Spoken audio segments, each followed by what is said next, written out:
Klang காப்பாரில் உள்ள ஒரு snooker மையத்தில் ஆயுதமேந்தி கொள்ளையிட்ட 6 ஆடவர்களை போலீஸ் தேடி வருகிறது.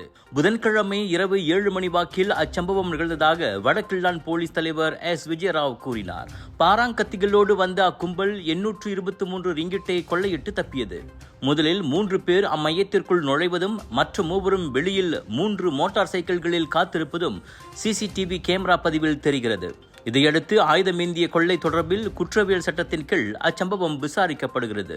அக்கொள்ளை தொடர்பில் தகவல் தெரிந்தோர் வடகிள்ளான் போலீஸ் நிலையத்தை தொடர்பு கொள்ளுமாறு கேட்டுக் கொள்ளப்படுகின்றனர். தலையில் ஹெல்மெட் அணிந்து கையில் பாராங்கத்திகளை வைத்திருந்த 3 ஆடவர்கள் ஸ்னூக்கர் மையத்திற்குள் நுழைந்து கல்லாப்பெட்டியிலிருந்து பணத்தை எடுத்து தருமாறு பணியாளரை மிரட்டும் 52 வினாடி வீடியோ முன்னதாக வைரலானது. அப்போது சில வாடிக்கையாளர்கள் உள்ளே ஸ்னூக்கர் விளையாடிக் கொண்டிருந்ததும் குறிப்பிடத்தக்கது. டாக்டர் அப்பாராவ் சன்னாசையின் த ரப்பர் எஸ்டேட் பாய், பால்வெட்டியின் மகன், பல்கலைக்கழக விரிவுரையாளரான சுயசரிதை. இவரின் மகள் டாக்டர் நிஷாந்தி அப்பாராவ் கைவண்ணத்தில் உருவான டிவினிட்டி இன் டைவர்சிட்டி 108 இந்து தெய்வங்களின் சுருக்க கதை. தந்தை மகள் படித்திருக்கும் இந்த சிறப்புமிகு நூல்களை உடனே வாங்கி படியுங்கள்.